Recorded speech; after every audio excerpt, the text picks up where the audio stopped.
Ben tekrar herkese hoş geldiniz demek istiyorum. Cinsiyet Eşitliği İzleme Derneği olarak Avrupa Birliği Türkiye Delegasyonu tarafından desteklenen Türkiye'de katılımcı demokrasinin güçlendirilmesi ve toplumsal cinsiyet eşitliğinin izlenmesi faz 2 projesi kapsamında bugün uluslararası webinar serimizden ilkini gerçekleştiriyoruz. Cinsiyet Eşitliği İzleme Derneği olarak biz kuruluşumuzdan bugüne toplumsal cinsiyete duyarlı veri savunuculuğu ve toplumsal cinsiyet endeksleri ve gösterge temelli izleme alanında çalışmalar yürütüyoruz. Yine uluslararası ölçekte, küresel ölçekte bu tür benzer faaliyetleri yürüten ve yakın dönemde özellikle sürdürülebilir kalkınma amaçları bağlamında toplumsal cinsiyet endeksi de hesaplayan Equal Measures 2030 organizasyonunda veri ve çıkarımlar bölümünün başında olan Albert Motivans bugün bizlerle birlikte. Onu davet ettik ve aramıza katıldı ve oldukça mutluyuz. Hani çalışmalarını ve özellikle bugün yapacağı konuşmada hem Equal Measures organizasyonunu hem sürdürülebilir kalkınma hedefleri toplumsal cinsiyet endeksini ve diğer toplumsal cinsiyet veri ve endeksler konusunda bize bir sunum yapacak. Albert konuşmasına başlamadan önce projemiz öncelikle derneğimizin yönetim kurulunda bulunan Emel Memiş hocamız bir kısa açılış konuşması yapacak. Sonrasında da proje koordinatörümüz Ülker Şener proje hakkında kısa bir bilgilendirme yapacak. Sonrasında da Albert'in konuşmasına devam edeceğiz.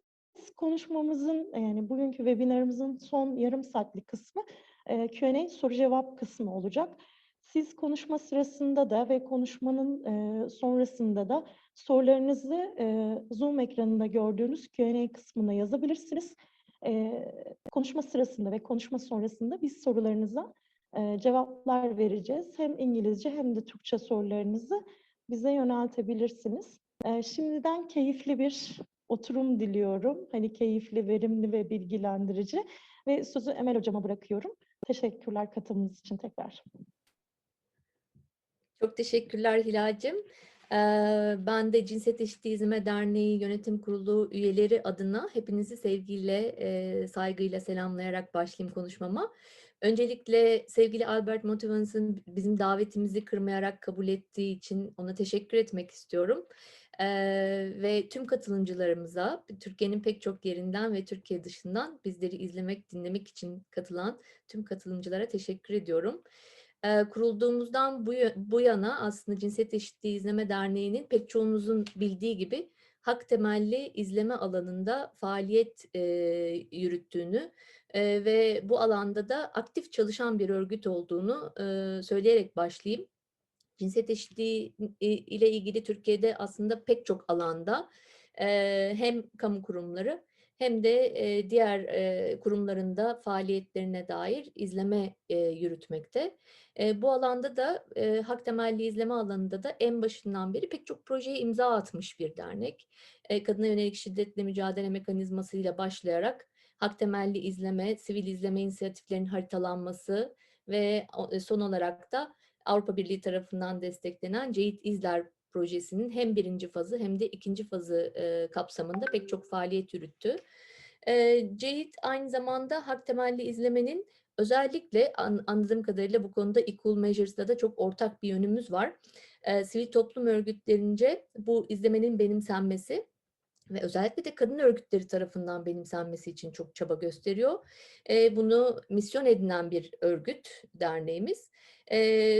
Aynı zamanda pek çok tematik alanın dışında özellikle de son dönemde çocuk yaşta erken evlilikler gibi pek çok değişik aslında alanda daha uzak gibi görünen alanlarda da faaliyetler yürüttü, raporlar hazırladı ve siz sivil toplum örgütü temsilcileriyle de aktif şekilde paylaşmaya devam ediyor Türkiye'nin farklı bölgelerinde. Cinsiyet Eşitliği İzleme Derneği'nin son dönemde belki bugünkü konumuzla da ilgili olduğu için bahsetmek istediğim bir raporu var, çalışması var.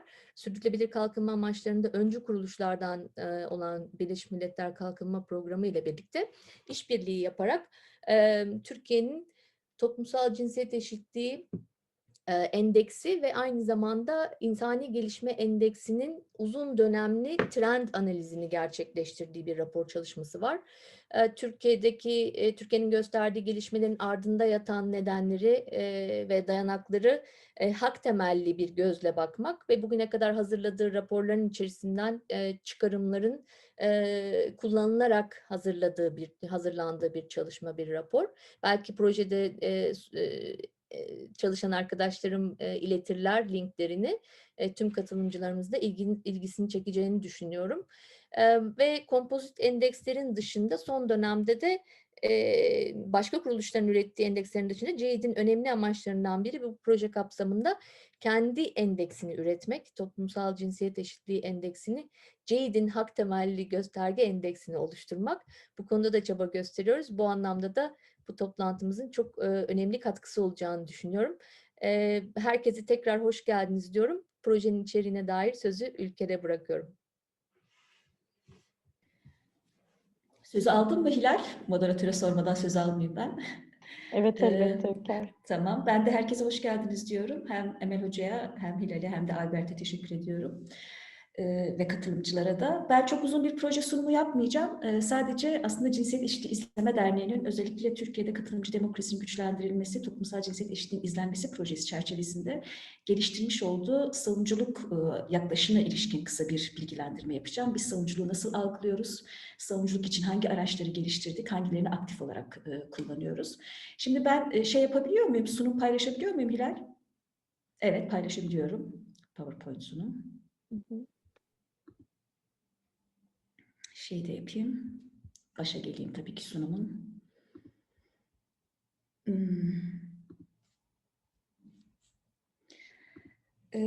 Bizim projenin amaçları ilk defa webinara katılanlar için söyleyeyim. Birincisi toplumsal cinsiyet eşitliğini izlemeye el verecek bilgiyi üretmek. İkincisi toplumsal cinsiyet eşitliğinin izlenmesine ilişkin kapasiteyi arttırmak.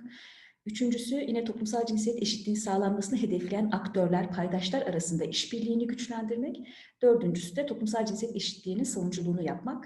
Aslında bu yukarıda saydığım hem bilgi üretmek, hem kapasite arttırmak, hem de aktörler arasındaki işbirliğini geliştirmenin kendisinde biz savunuculuk çalışmalarının bir biçimi olarak düşünüyoruz. Yani savunuculuğu ayrı bir komponent, ayrı bir bölüm olarak ele almıyoruz. Bu üçünün bileşiminden oluşan bir araç olarak ele alıyoruz.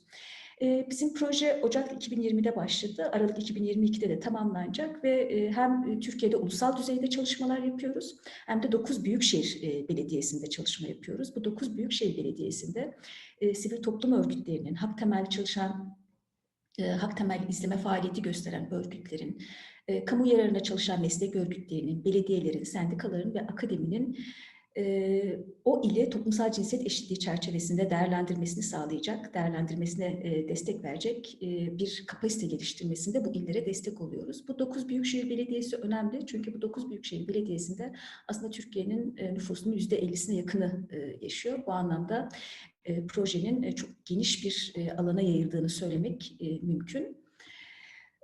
Biz savunuculuğu nasıl ele alıyoruz? Savunuculuk ve toplumsal cinsiyet eşitliği alanındaki ilişki nasıl bakıyoruz? CEİD'in, yani pek çok savunuculuk biçimleri olabilir ama CEİD'in savunuculuk anlayışı veri temelli savunuculuktan bahsediyoruz. Biz veriyi kullanarak savunuculuk çalışması yapmak istiyoruz. Bugüne kadar yaptığımız bütün çalışmalarda da bu veri temelli savunuculuk anlayışını geliştirdik. Yani kamu politikalarını, üretilen hizmetleri veriyi temel alarak değerlendiriyoruz, veriyi temel alarak analiz ediyoruz ve onun üzerinden bir savunuculuk çalışması yapıyoruz. Burada da bu veri temelli savunuculuk dediğimizde 3 şey aklımıza geliyor. Bir tanesi bilgi üretmek ve bilgiyi yaygınlaştırmak. İkincisi bilgiyi toplumsal cinsiyet eşitliğinin geliştirmesi ve sağlanması için kullanmak. İkincisi de hani bunu yaparken toplumsal cinsiyet eşitliğini kendine dert edinen sivil oluşumlarla bir araya gelmek ve ortaklaşa hareket etmek. CEİD'in savunuculuk anlayışı bu. Önce bilgiyi üreteceğiz, sonra bu bilgiyi eşitliğin sağlanması için kullanacağız ve bunu yaparken de aslında tek başımıza değil paydaşlarımızla birlikte bunu yapacağız. Genel olarak savunuculuk anlayışımızı bu biçimde özetlemek mümkün. Bunun için kullandığımız araçlar da söz konusu. Bunlardan bir tanesi bilgi üretimi. Burada biz bir eğitim materyalleri ürettik bu proje çerçevesinde. 7 farklı alanda eğitim materyalleri ürettik. Bunlar toplumsal cinsiyet eşitliği temel kavramlar, toplumsal cinsiyet eşitliğinin sağlanmasında hangi stratejileri kullanabileceğine dair stratejiler, toplumsal cinsiyet eşitliğinde temel normlar ve standartlar, toplumsal cinsiyete duyarlı bütçeleme, planlama, toplumsal cinsiyete duyarlı veri ve toplumsal cinsiyete duyarlı hak temelli izleme olmak üzere 7 farklı alanda biz materyaller ürettik. Bu materyallerin hepsi CEİD kütüphanede görülebilir ve bu materyallerin kendisinin özellikle sivil toplum örgütlerinin kendi çalışmalarında kullanabileceği materyaller bir savunuculuk aracı olduğunu düşünüyoruz. İkincisi tematik alan raporları hazırlıyoruz. Bu tematik alan raporlarından kastettiğimiz şey, Hilal söyledi, 2017 yılında biz projeye başladık. Ve 2017 yılında 10 tematik alanda haritalama raporları hazırladık. Bunlar eğitim, istihdam, siyasal kararlara katılım, kentsel haklar ve hizmetler, kadına yönelik şiddet, medya, spor, din hizmetlerine erişimde toplumsal cinsiyet eşitliği gibi pek çok alanı kapsıyordu. İlk 10 tematik alanımız buydu ama son 2020-2022 yılları arasında da 6 tematik alan daha ekledik bunlara. Adalet erişimde toplumsal cinsiyet eşitliği, erkeklik, erkeklikler ve toplumsal cinsiyet eşitliğine erkekler nasıl katkıda bulunabilir? Bilim, mühendislik, matematik alanlarında toplumsal cinsiyet eşitliği, yoksulluk, sosyal koruma mekanizmaları ve toplumsal cinsiyet eşitliği. Hep bir alanı unuturum, yaşlılık ve toplumsal cinsiyet eşitliği gibi alanlarda yine tematik haritalama raporları hazırladık. Şimdi bu raporlar şundan dolayı önemli bir savunuculuk aracı. Bu raporlarda hem uluslararası alanda bu alanlara ilişkin ne tip sözleşmeler var? Türkiye bu sözleşmelere taraf mı değil mi? Taraf olmadığı alanlar varsa neden taraf değil? Hani Türkiye'nin çekince gösterdiği maddeler nelerdir? Bunlar yer alıyor. Aynı zamanda Türkiye'de diyelim ki istihdamı ele aldığımızda ne tip yasal mekanizmalar var? Buralarda ne tip boşluklar var? Hangi kurumsal yapılanmalar istihdam alanında çalışıyor? İstihdamda toplumsal cinsiyet eşitsizlikleri hangi alanlarda derinleşiyor? Ve herhangi bir kurum ben istihdamı toplumsal cinsiyet eşitliği alanında izlemek istiyorum dediğinde ne tip göstergelere bakabilir anlamında tüm bu tematik alan raporlarında bunları görmek mümkün. İkincisi izleme raporları hazırlıyoruz. İlkini geçen sene Temmuz ayında hazırladık. Türkiye'de Toplumsal Cinsiyet Eşitliği İzleme Raporu 2019-2020. Orada 2019-2020'de yılları arasında Türkiye'de ulusal düzeyde neler olup bittiğine baktık. Hem yapısal bir izleme gerçekleştirdik, yani kurumsal yapılanmalara baktık, hem de göstergelere baktık. Kılavuz hazırlıyoruz ve Emel Hoca'nın da söylediği gibi şu anda bir endeks çalışması içinde Cinsiyet Eşitliği İzleme Derneği. Bunlar bilgi ürettiğimiz ve savunuculuk için kullandığımız araçlar. Bir diğeri bilginin kullanımı ve yaygınlaştırılması. Burada da özellikle Cinsiyet Eşitliği İzleme Merkezi'nden bahsetmek istiyorum. O merkezde hem bir e-kütüphanemiz var, insan hakları ve toplumsal cinsiyet eşitliği alanında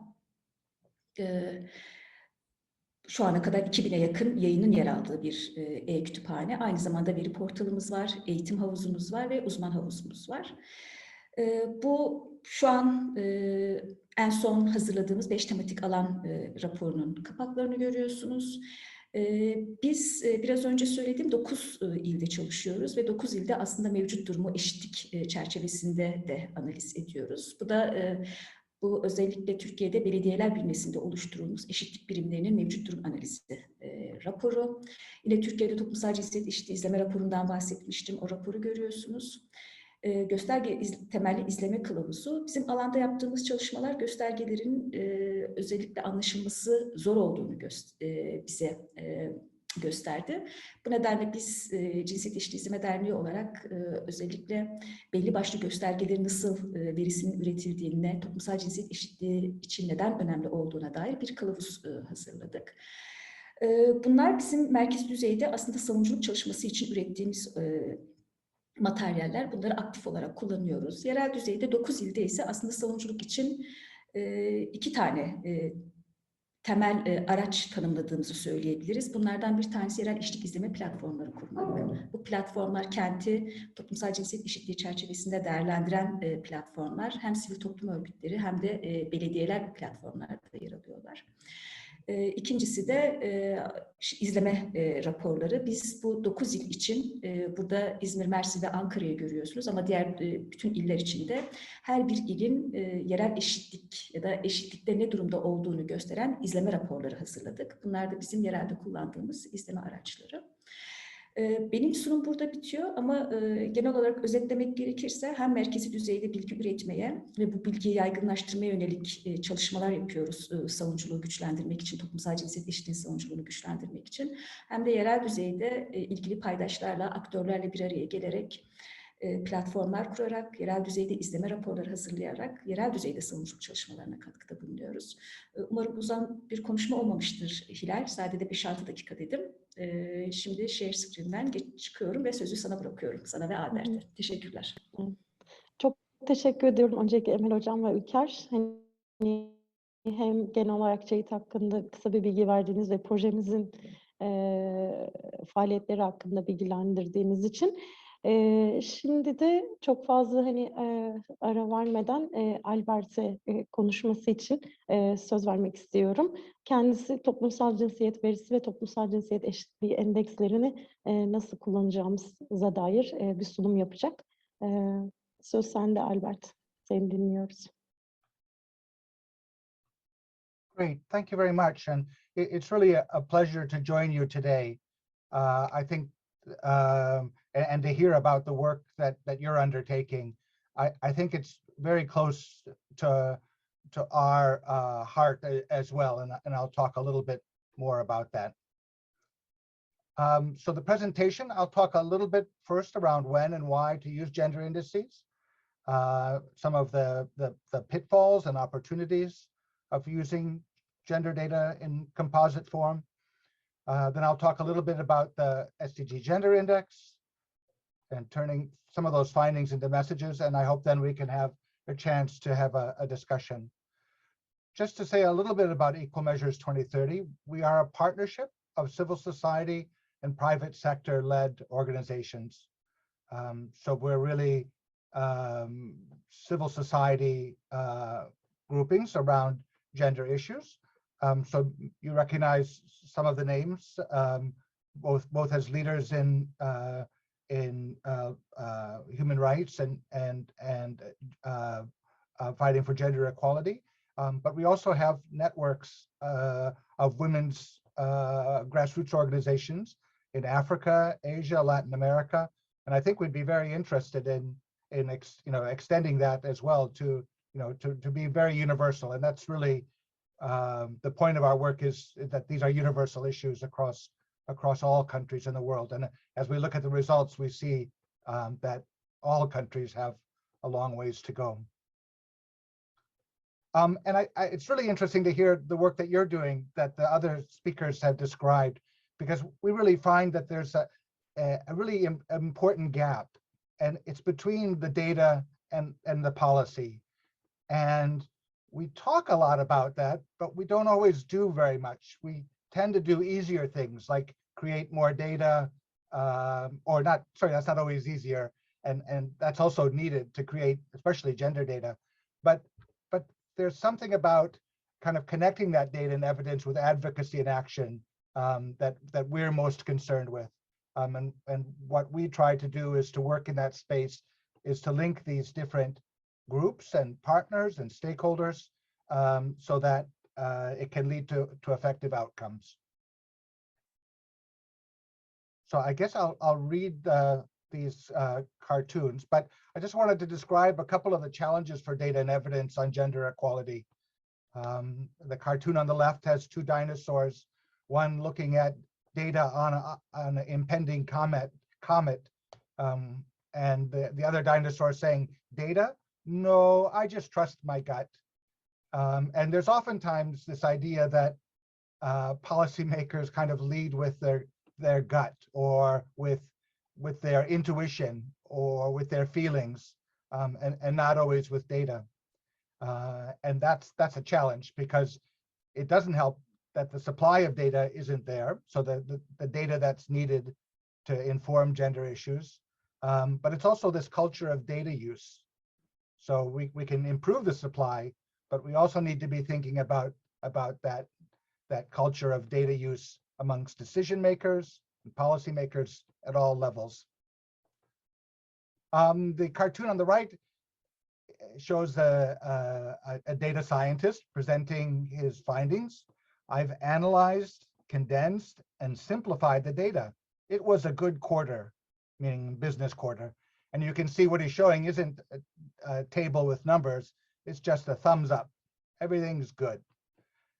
So sometimes it's also an issue around communication and simplifying that communication and making it understandable to a wide range. Everybody understands thumbs up.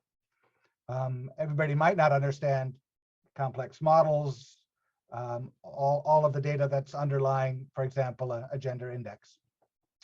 But I think what's really important is, especially when looking at these different stakeholders at the level of civil society, gender advocates, working in grassroots organizations, or working in government, or in academia, is this aspect about how people value knowledge differently. And I think it's really important to touch upon this, before talking about the gender indices and the kind of data and evidence, we can generate, is that I think especially civil society and women's rights organizations, tend to value storytelling, qualitative approaches, that knowledge to a great extent. And I would say that these same organizations are very expert at doing that, at telling stories, at showing the human side, at showing ground truths and realities. So that's something that's very valuable.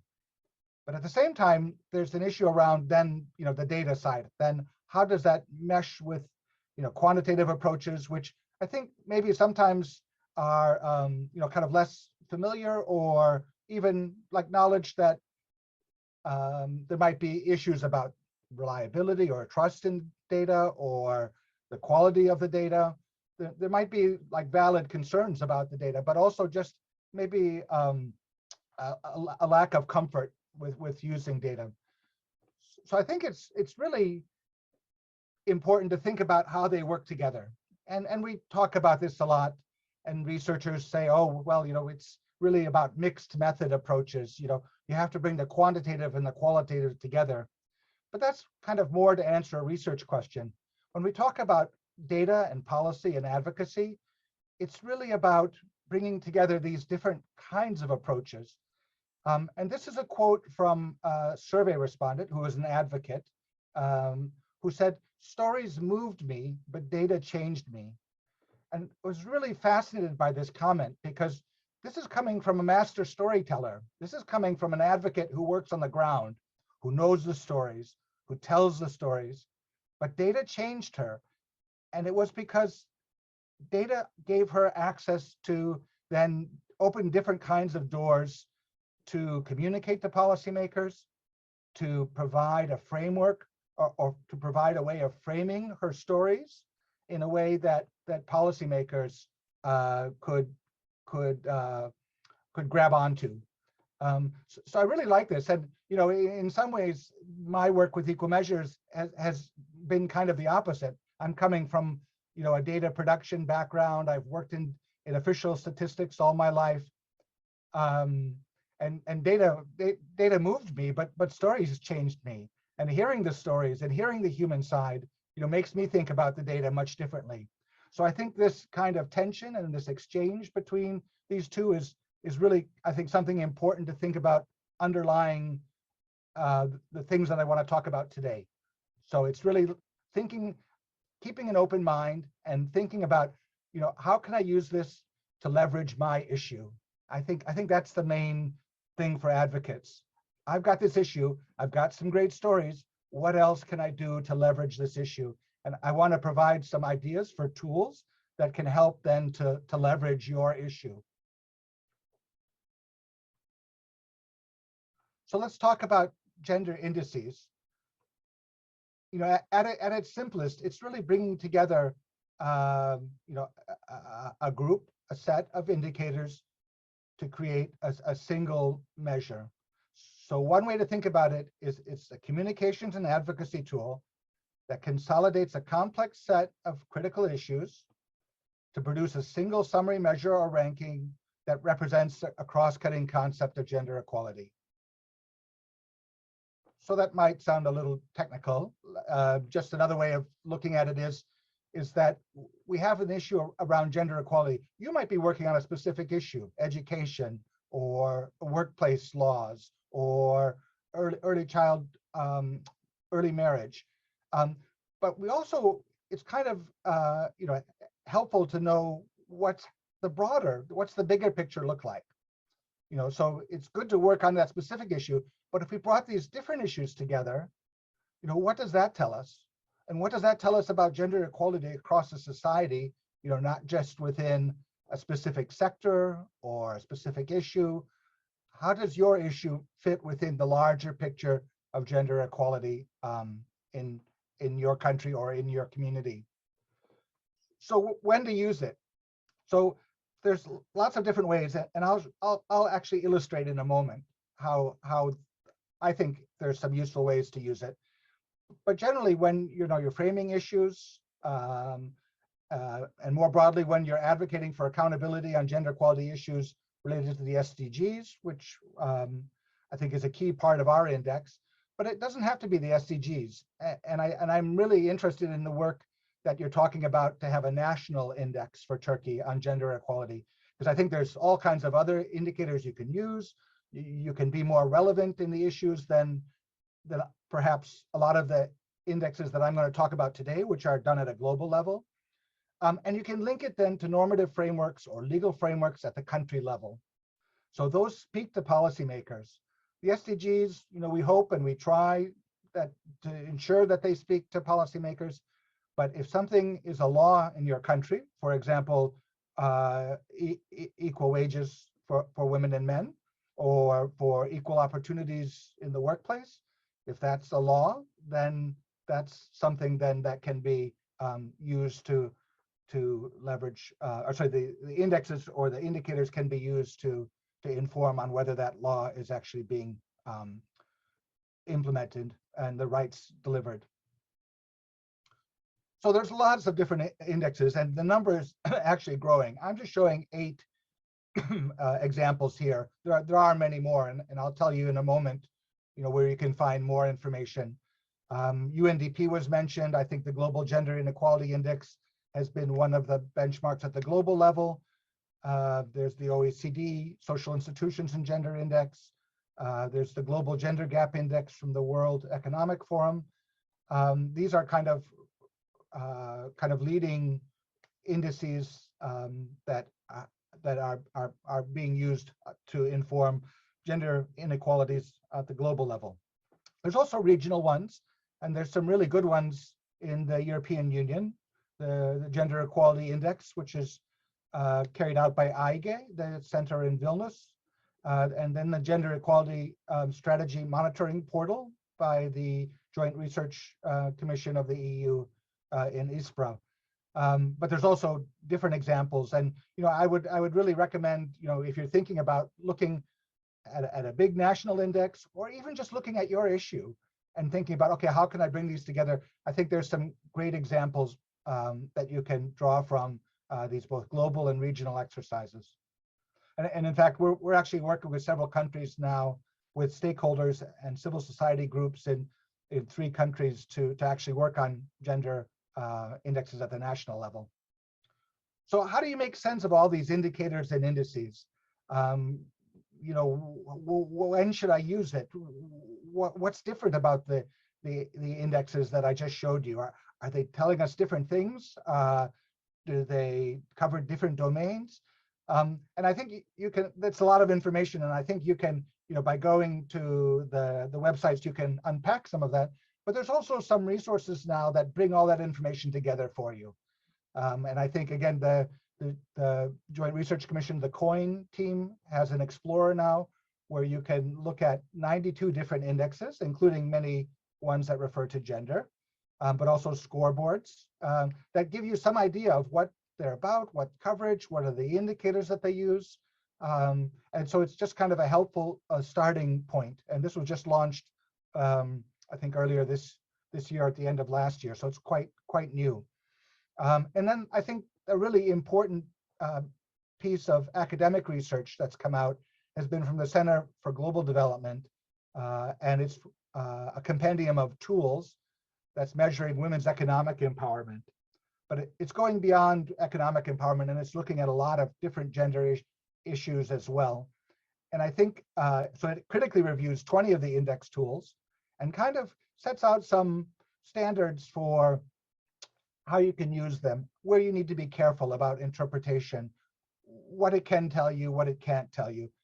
And in particular, I would highlight that it has a really valuable annex of indicators from all of these indexes. So if you're looking at some tested or validated indicators that you might want to consider using in an index, or just for your own interest, I would highly recommend this report. And the links are there in the slide. But those are two resources which I think are fairly recent, in the last 4 months, but I think really help a lot in organizing the field and giving you an idea of what is out there. So it saves a lot of work in looking at these. So now I want to turn to several ways that you can use gender indices for advocacy and influencing in your country. What are the kinds of questions, or how can I use this index to make a message for my issue or for gender equality in my region? So there's several kinds of questions that I'll go through and actually illustrate with data. But how is the gender equality situation across all of the goals, or for a specific issue, again, like education or access to sexual reproductive rights, or representation in political bodies, in my country, and where does my country rank relative to others? So I think, when we're talking about the strengths of an index, I think the communication and the summary, being able to summarize a lot of data helps to make a simple message and helps to communicate. And I think oftentimes, having these country rankings is a way that you can easily communicate the situation, and one which is, I think very, media friendly and captures a lot of attention. And I think it's important to think about, the use of the index, or the use of an index or a tool. I think, being catalytic, raising the awareness of an issue, calling out an issue, are all things that an index can do well. But in some ways, an index doesn't give specific policy advice as well, because we've combined all the indicators into a summary measure. So if we want to look at what's driving that score or that ranking, we need to then unpack those indicators as well. So, and even then, we have a small set of indicators, and I'll again give an example of that in our index. So it's not covering all policy issues. So it's kind of, again, kind of a tool that can be catalytic, draw attention to an issue, but then you want, more detailed data, more specific data, more qualitative data, than to continue the message and the story. I think an important area is around what are the areas of strengths and weaknesses in gender equality in my country. And again, I'll show some examples for Turkey and other countries in a moment. But I think you can see, by using an index, you can get a really quick view on the big picture. And again, where the strengths, where the weaknesses, where's the progress, where's the lack of progress in my country. And that's then turning a segue into the third point, is the situation getting better or worse? And here I'd say since 2015, since we're kind of looking at the SDGs and the beginning of the SDGs, how things changed. Are we on track? Are we off track? What's the nature of the change in progress? So on one hand, you can look at the level. where do we stand relative to other countries? Where do we stand relative to, to a score on an index? And then look at change, which is, how did we change since 2015? And I think bringing those two perspectives together, one that is looking at an absolute status and one that is looking at the change over time, I think bringing those two together can be really informative and lead to a lot of strong messaging. And then how does my country score on in relation to neighboring countries or regions? Are we doing better or worse? And that's kind of a little bit about going beyond the rankings to then other kinds of data. So let me try to show some of this more in practical terms. And so I'll talk about the Sdg Gender Index. We just launched it in March. This is a project of the Equal Measures 2030 Partnership, but along with many different partners in civil society. So I think what's important about the Sdg Gender Index is it adds a gender equality lens to the SDGs. So the SDGs have gender indicators in them, but we know that from UN Women that only 1 in 5 of those indicators have data. So they're there, but they're not populated. So, or only for some countries may have them, but most countries don't have enough to make a global measure. So there's the gap in data, but there's also SDGs that don't have any indicators related to gender equality at all, and in areas where we think it's very important. When we think about water and sanitation, when we think about clean energy and the use of unclean energy in cooking, I think there's some really important gender issues there for women and girls that aren't reflected in the SDGs. So we're trying to add this lens and these indicators to that picture. So where there's no data in the SDG indicators, or where there's no indicator in the SDG framework, we try to bring in some examples then that can tell us whether progress is being made or not. So there's 56 of these critical gender issues, and these were identified by gender advocates around the world. We had more gender issues than that, but some of them we weren't able to have the data that could inform those issues at a global level. So again, if you're looking at an index for Turkey, you could probably have a lot better indicators, but also complete indicators that allow you to break down by subnationally, by sub-region. So each SDG, so each goal, so goal 1 on poverty, goal 2 on nutrition, goal 3 on health, goal 4 on education, each one of those is represented by about 3 to 5 gender-related indicators. So we're representing a goal with a small set of indicators. We have data from 144 countries in 2020, which covers about 98% of women and girls in the world. But it's really important for us to kind of look at change over time. And we have 135 countries with data for 2015 and 2020 that allows us to track progress. So, and again, these are kind of key issues that you want to ask when you look at any index, or when you want to make your own index.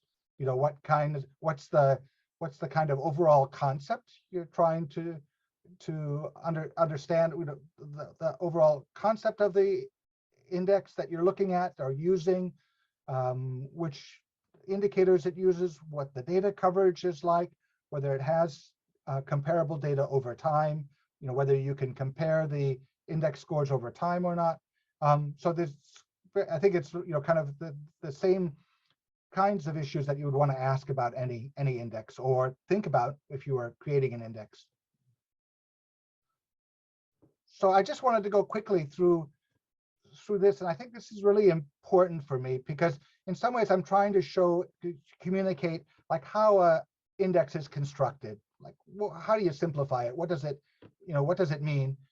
But also I think it's helpful because it's kind of showing you the kinds of different entry points that you can use for your advocacy or for your research.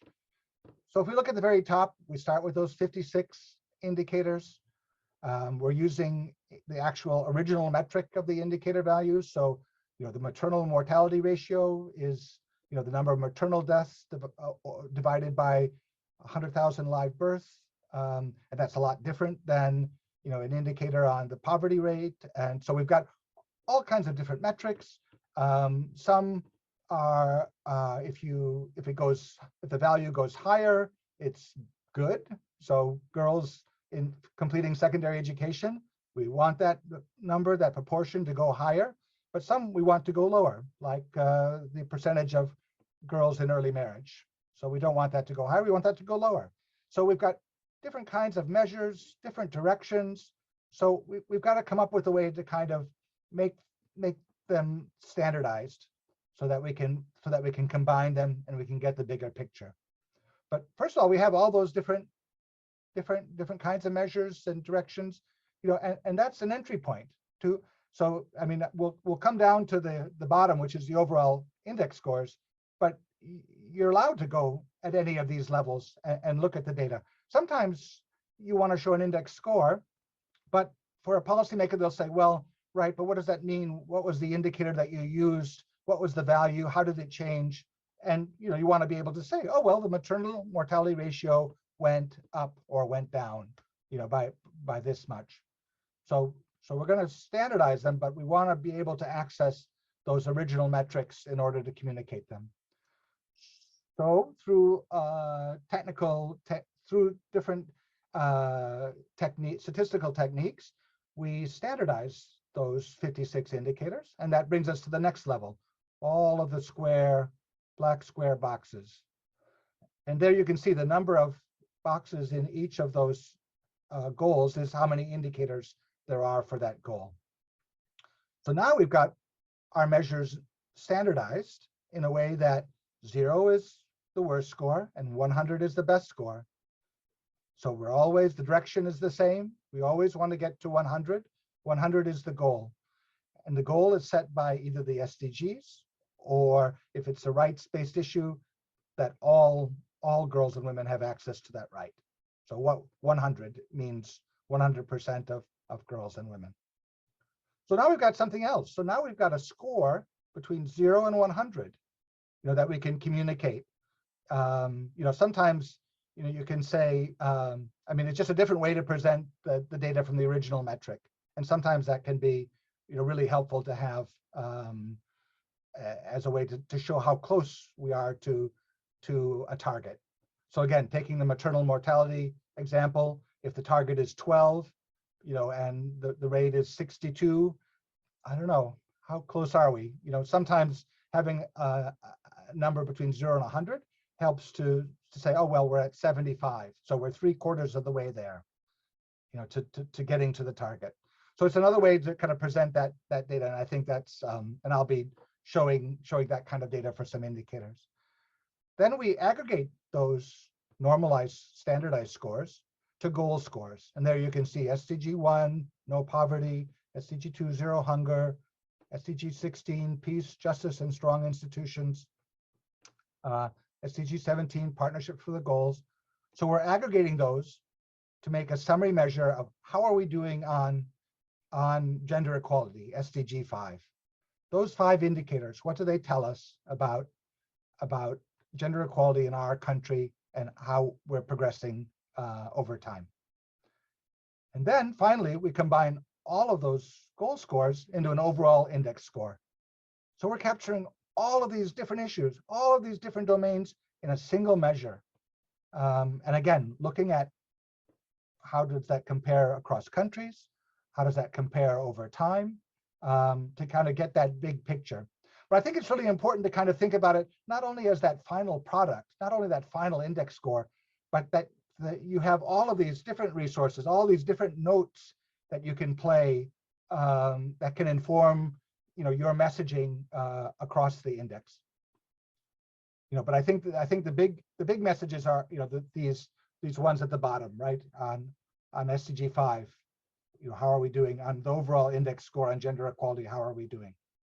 And again, we're looking at gender equality issues as much as possible, gender specific across all of these areas. So that's a long, so let's get to some data finally. This is the actual results for Turkey. On the right, we have the blue bars, and that's the 2020 score for Turkey on these different goals, on gender equality in these different goals. And I'm sorry that I'm only using the shorthand, but I will describe some of. I'll use the descriptions to tell you when in referring to them. So we've got a really simple chart here. So we've got a bar chart with the score for Turkey, and on the left we have the change since 2015. So with these two elements, I can tell you a lot about the big picture of gender equality in Turkey. We might argue then about the indicators, or and this isn't like the truth, right? This is one perspective on the truth, and I don't think truth comes from any single number.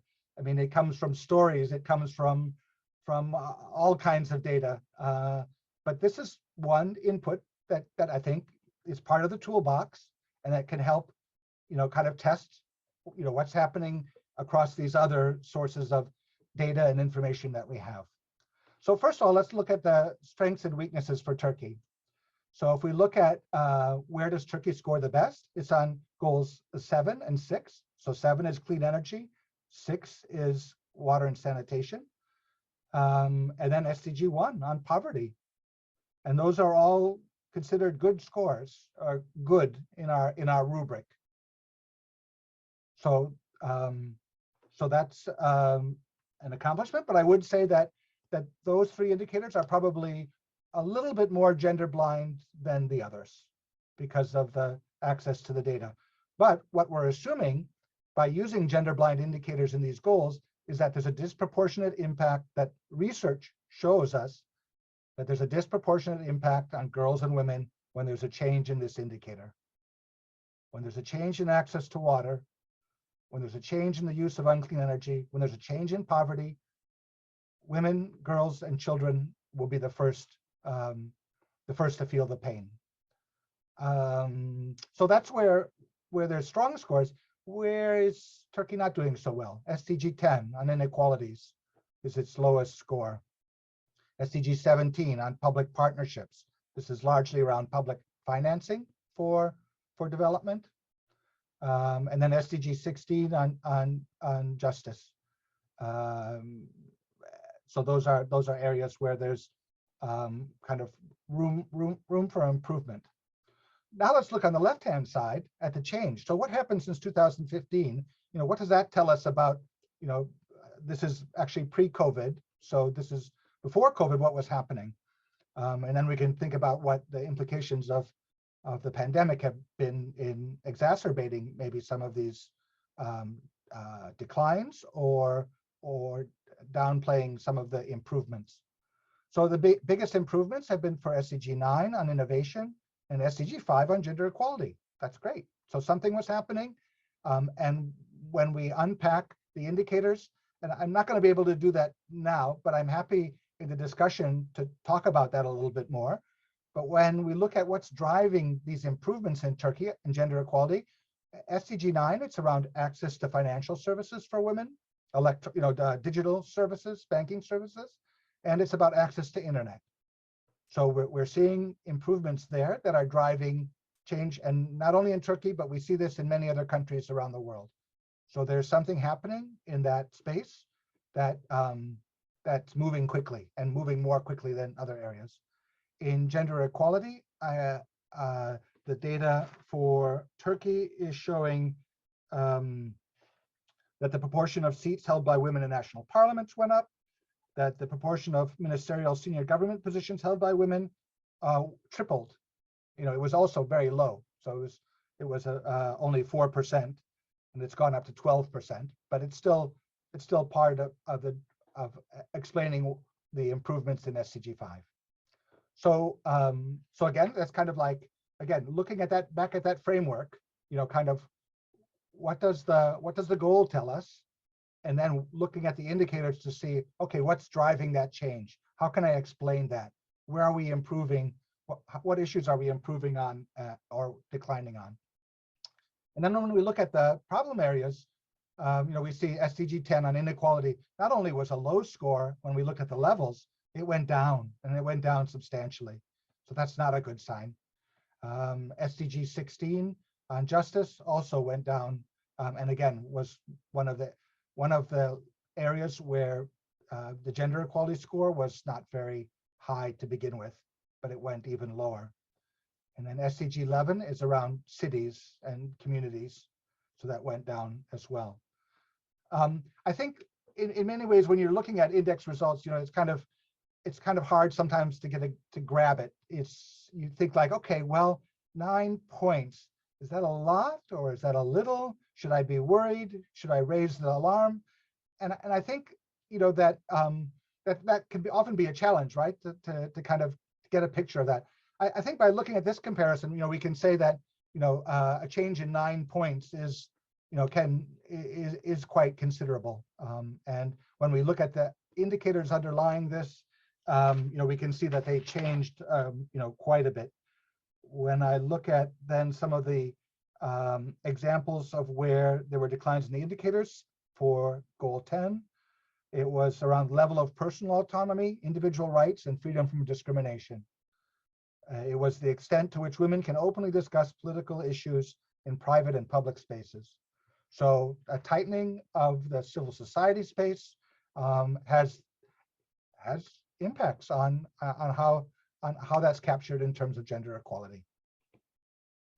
So that's a lot there, sorry, but I think just with one chart, you can really, I think, start some interesting discussions, or even just presenting this, whether someone might disagree or not, even just starting the conversation. I think an index can help to do that. To say, well, this is what the index shows. What do you think? Do you think that's accurate or not? Why don't you think it's accurate or not?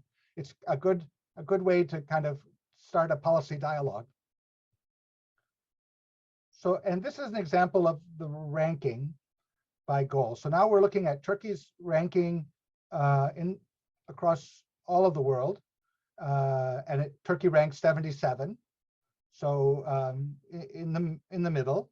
But we can see that on some goals, actually, Turkey does much better on gender equality than its overall ranking of 77. So if we look at poverty, goal 1 ranks 47, and that's its highest ranking of all of the goals. And again, you want to look at the indicators to understand why that's doing well. And then, as we said, we saw the low scores for SDG 10 on inequalities and goal 17 on partnerships, and that reflected in the global rankings too, where Turkey is ranked 108th and 107th in the world. But you can use this on our website, on the Equal Measures website, and you can actually compare Turkey to another country, or you can compare, different, different countries, groups of countries, to kind of look at how they, where they fall in the rankings. And I think it's kind of also, again, a nice kind of starting point for a dialogue. Okay, so I just wanted to compare real quickly some of the scores from Europe and North America, just to show you that, to compare some of the changes with in Turkey with then what's happening in Europe and North America. Generally in Europe and North America, there are higher scores. We see that the weakness in Europe and North America is around SDG 13, climate. So that's gender and climate is where Europe and North America scores the lowest. And then on SDG 17. And again, SDG 17, it's not only Turkey or Europe and North America. Many countries do not do well on gender budgeting, data around social expenditure, these kinds of issues. And again, when we look at the changes over time, we see also in Europe and North America, SDG 9 on innovation, on access to financial services, on access to internet. It's a global trend. And in Turkey, it's having a bigger impact than it is in Europe and North America when we look at the change in the point score. SDG 5 also going up and also related to political participation. So just from looking at this simple data, we could say, okay, something's happening. It's happening in Turkey. It's happening in other parts of the world too. There's momentum, there's movement. particularly around access to technology and political participation. Those can change again, and we see political participation going up and down, but maybe this is a moment. And again, some of these values are starting from very low levels, so it's not reaching gender equality in political participation, but there is movement. Okay, this looks like a lot, and I've switched to some countries that I've been working on in Africa, just to give you an example of how you can get that big picture again in a different way using a heat map. And you could use the same thing for Turkey and Europe and North America. But I was working on these countries. It's a group of selected countries in Africa. And again, you can see now the score is presented in a different way, right? So there's SDG 1, there's the score for Rwanda, and with this heat map, I can kind of immediately identify then where, again, where some of the weaknesses are. Where there's a red color, SDG 9, it's a weakness in Africa. That access to technology is still slow. It's improving, but it's still very low. And that's one of the big weak spots. SDG 7 on clean energy, SDG 3 on health. These are kinds of issues, and particularly in conflict-affected countries, where there's big issues. Where is it doing strong? In goal 8. And why is it doing strong on women in the workplace? Why are African countries doing so well? It's because they've got the laws in place. They've got laws against discrimination. They've got laws which allow women to work in different fields.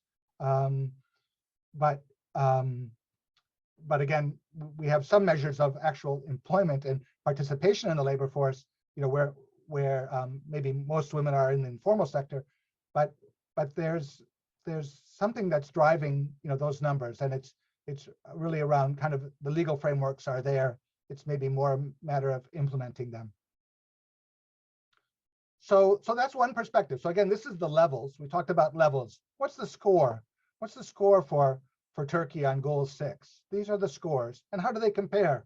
And I think another important thing to say just really quickly is, if I showed you Denmark, which is the #1 country in the index, they don't have green across all of the goals either. They have weak points.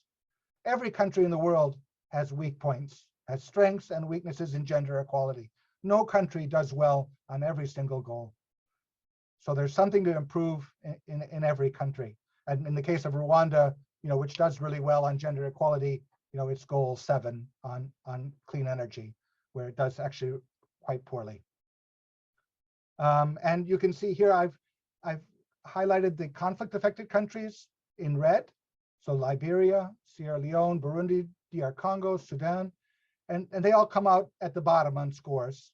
When we rank these countries, they come out at the bottom. Liberia a little bit higher. They're conflict-affected countries. They're really going through, a difficult moment in their trajectory, in their history. But let's look at this in a different way. Let's look at this in terms of change over time. Now, I've re-ranked these countries, and suddenly we see conflict-affected countries actually doing well on change. So Democratic Republic of Congo, Liberia are actually had some of the, I wouldn't say big improvements, but some positive signs of improvements. DR Congo, 17 points on SDG 5 on gender equality, 13 points on gender in the environment, 13 points on public support. So it's a different picture. And that's why I said earlier about, kind of looking at the levels and the change together, because it can tell you a fuller story of what's happening. Now, it's true that some of these conflict-affected countries are starting from a low level. So in some ways, it's logical that they might increase to a bigger extent than countries that are at a higher level. So we have to, kind of note that. But still, the fact that there's some change. And again, then we can look at kind of, where's the progress since 2015? Where's the falling back? Falling back on nutrition. Goodness, look at all the red. So all those countries, we kind of said it kind of looks yellow and green, doesn't look so bad. But when we look at change over time, we see there's a problem in nutrition, that there's problems in the food, the availability of food, the cost of food, and the prevalence of anemia. So there's a problem there, and we can see other areas where that's happening too. So SDG 16 on justice, and that's again around women's safety, women's perceptions of their safety and security. So we can see some patterns start to take shape here. And again, it depends on the group of countries that you put together. This is a very specific one that I put together. And you can put together your own group of countries to tell that story. But from a diagnostic perspective, it's very powerful, an index, in kind of summarizing this information for kind of highlighting some of these extremes. And I think it's important, to kind of look at the extremes first, because that's where maybe the index is most suited to telling a story. And then, when there's a little bit of change or not much, it's less of a story. But I guess no change is a story too, right? There's a long ways to go to gender equality. If we're not moving at a faster pace, we'll never make it by 2030 or ever.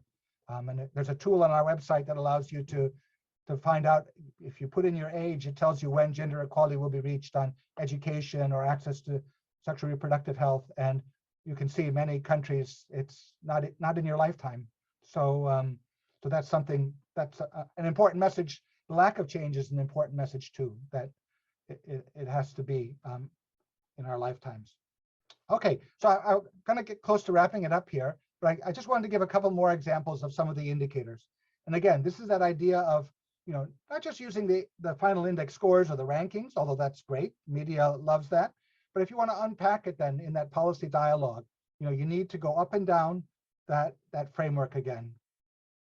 So you need to go up and down. You might want to go all the way back here to the original metric. You might want to use a 0 to 100 score.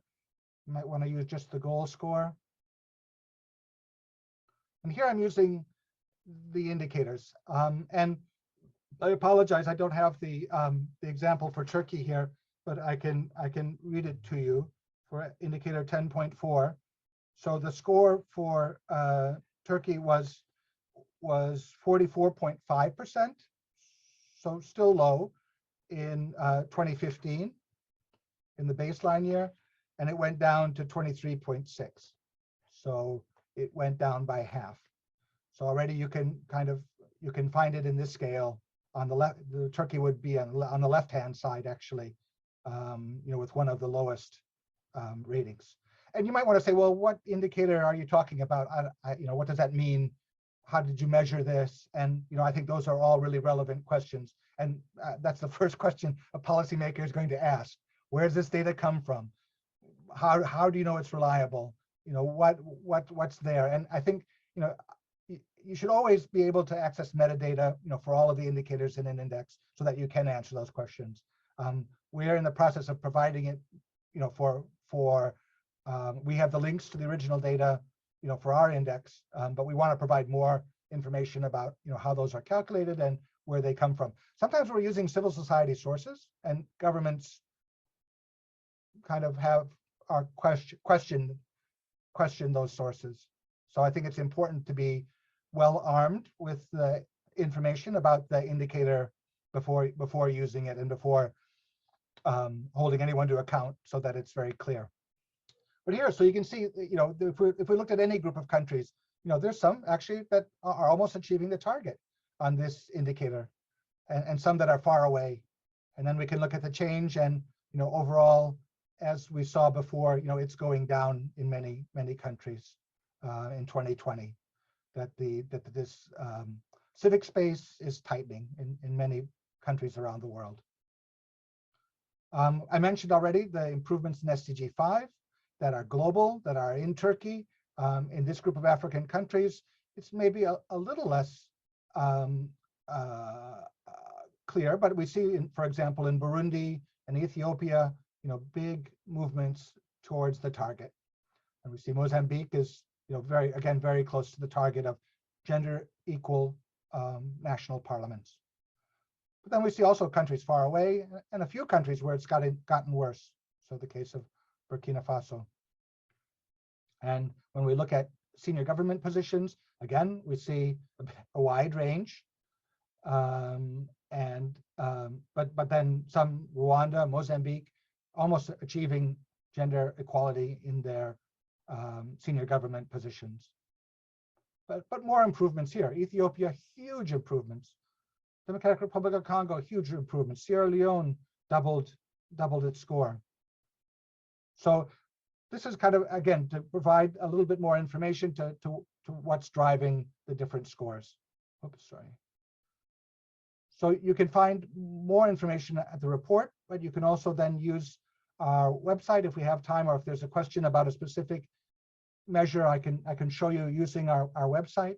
But I hope that I've kind of laid out some ideas for, not only for thinking about indexes, but also for how you might use them in your case. And again, I hear it from people who are working at a community level who say, well, this is too global for me. Maybe some of the indicators aren't relevant, but I think it's still a useful way, a useful kind of conversation point, and it's someone else who's saying it. So you could say, oh, this isn't me who's saying this. This is the equal measures. They say that, things are getting worse in our country in gender equality. And I'm seeing that at my community level too. So how do you interpret then those results? So I think there's a way of, like, again, combining the storytelling, with the index to kind of make a stronger case that you can use for leveraging your issue for holding governments accountable. So I'll stop there, and happy to discuss any points in the discussion. Thank you. Çok teşekkürler Albert. Ben Albert'in sunumunu dinlemek için çok heyecanlandığımdan kendisini tanıtmayı unuttum. Fakat siz sunum boyunca yaptığı Equal Measures'da özellikle yaptığı çalışmayı anlamışsınızdır. Toplumsal cinsiyet verileri ve endeksleri konusunda hem kapasite güçlendirme hem de toplumsal cinsiyet veriyle kadınların ve kız çocukların güçlendirilmesi üzerine Equal Measures'da çalışmalarını yürütüyor. Aynı zamanda geçmişinde UNESCO'da da eğitim, özellikle eğitim istatistikleri, eğitim verilerini derleme konusunda çalıştı. Yine UNICEF'in çocuk refahı ya da işte toplumsal cinsiyetle ilgili veri ve analizler, görselleştirme, savunuculuk, verilerin yaygınlaştırılması alanlarında çalıştı. Ben de bizim yaptığımız çalışmalarla birlikte Albert'in sunumunu da değerlendirerek birkaç soru hazırladım. Sizler de bu arada sorularınızı Q&A kısmına yazıyorsunuz. Halihazırda 2 soru geldi. Belki aklınızda takılan ya da ayrıntılandırmak istediğiniz, tartışmak istediğiniz diğer soruları da yazabilirsiniz. Ben sorularımı sormadan önce Gülay Hoca, CEİD Yönetim Kurulu Başkanı hocamız el kaldırdı. Belki kendisinin kamerasını açıp sorusunu dinleyebiliriz. Sonrasında da Q&A kısmına yazılan 2 soruyu sanırım sevgili Albert de okumuştur. Ben de İngilizce okuyabilirim ya da direkt kendisi cevaplayabilir. O yüzden önce Gülay Hoca ile başlayalım. Sonra da diğer sorulara devam edebiliriz. Buyurun hocam. Kameranızı açıp sorunuzu sorabilirsiniz. Bu organizasyonu yapan arkadaşlarıma ve özellikle bu toplantıya katılarak bize sunum yapan Albert Motivans'a çok teşekkür etmek istiyorum. Gerçekten çok bilgilendirici bir sunum oldu. Verilerin toplumsal cinsiyet eşitliğini sağlamak üzere nasıl savunuculuk çalışmalarında kullanılabileceğini bize gösterdi somut şekilde. Benim sorum, sanırım buradaki dinleyicilerin büyük bir kısmının da kafasını meşgul eden bu kamusal alanda kadınların düşüncelerini ifade etmeleri noktasındaki alana ilişkin, yani sürdürülebilir kalkınma hedeflerinde bu alanda Türkiye'deki gerilemeyi ortaya koydu kendisi. Bizzat kadın örgütleri, sivil toplum örgütleri bunu Türkiye'de yaşıyoruz. Yani kamusal alana çıkıldığı vakit çeşitli kadın talepleriyle bunların en başta duyulmamazlıktan gelinmesi, kimi zaman şiddet yoluyla dağıtılmasına kadar kamusal alandaki çeşitli eylemliliklerin tezahür biçimleri oluyor. Sorum şu, bunun göstergesine dair bize biraz daha açıklama verebilir mi? Neye dayanarak bunun gerilediğini ortaya koyuyorlar? Bu çünkü bizim çalışmalarımız için de büyük önem taşıyor. Teşekkür ederim.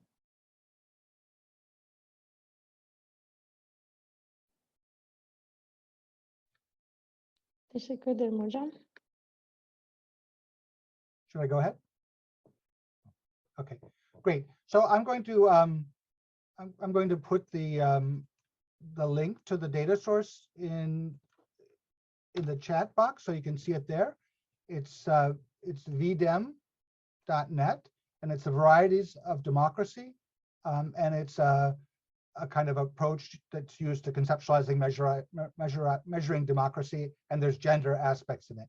You can download the data set at that website and their report.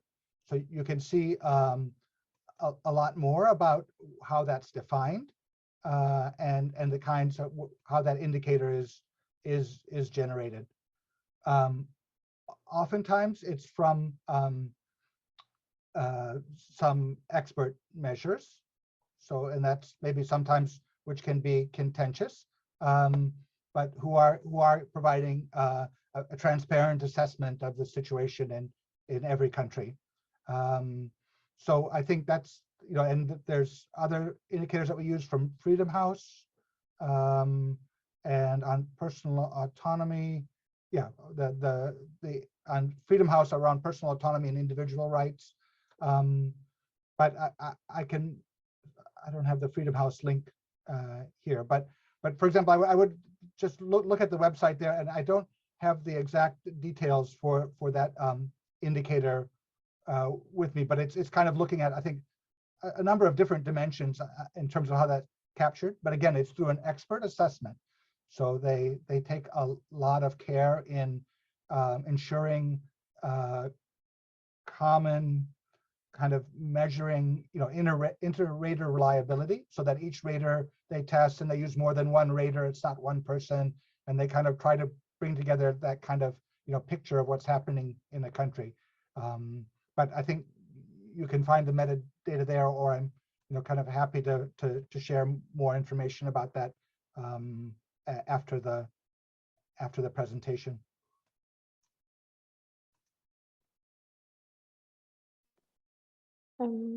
Çok teşekkürler Albert. Chat kısmında 2 sorumuz var.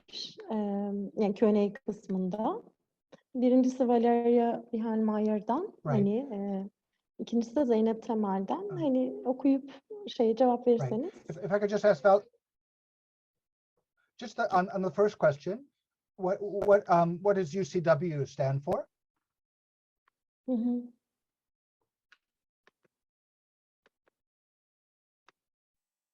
I think it's something to do with work. Belki direkt cevap olarak yazabilirim. Yazdı, evet, Valeria. Okay. Because I'm used to understanding child work as UCW, so that's always in my brain. So I can't. Unpaid care work. Very good. Yes, great. No, and I think this is. I think that's a great question, and I think if we're talking about, I was talking mostly about gender indices, but if we're talking about gender data, I would say that this is going to be one of the big issues in the next 10 years, where there's a momentum building up now that I see from funders, from donors, from activists, really to make some advancement on unpaid care work. And I think we see a lot of activity in the UN around the time use surveys. One of our partners, Data2X, is very much involved in the design and the implementation of time use surveys. And I think that is one of the key issues. The problem is that for an index, we need global data, and we only have partial data, that can inform that issue. So in some ways, the gaps in the index are very informative too, because we don't always, measure what we treasure. But I would say that in this case, that I think there's every reason to expect that, in the short run, we will have global, much more global data on unpaid care work than exists at present. So I think that's a positive thing. And I think, like, if there's data available at the level of Turkey, maybe the labor force survey in Turkey collects that kind of information, or maybe there's other time use surveys in Turkey, that you can use the national data to kind of complement then what the global data might say at a global, the global data say at a more comparative level. but great question, and I think very positive. I'm getting very positive feelings about that area of work. That there's going to be a great expansion in capturing those issues. And obviously from the COVID, I think helped too in some ways, because it was so negatively felt and it was so palpable. So even without measurement, everyone could see it. You know, that what that caused. So I think that's kind of maybe pushed stakeholders around the world to pay more attention to the care issue, not just childcare, but elderly care as well. Okay, so the second question. Okay. Yeah, well, this is a good question too, and I think it's also something that we see a lot in a lot of countries, and not only in STEM fields, so not only in science and technology, but in other areas as well. You know, I think actually when I looked at the results for Turkey, you know, there was an improvement in girls' schooling. So there was, you know, since 2015, there was an improvement in access to secondary education. But then when we look at what happens, yes, in the labor market, then there's a disconnect. And I think, you know, I think that the data for STEM actually show it very strongly that actually young women and women are going to receive doctoral degrees and then just disappear.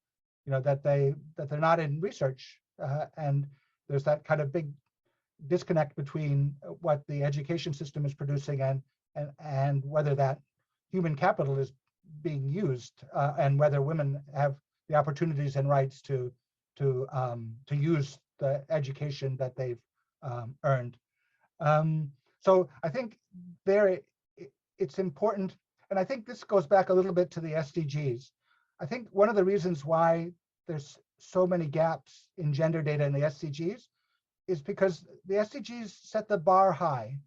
So it was meant to be aspirational, not to be totally operational. It was meant to be aspirational. So some of the data aren't there yet, but the hope was that it would push countries to better collect data on outcomes. Too many times we hear how many girls are enrolled, how many boys are enrolled, and we don't know if they're actually learning or not.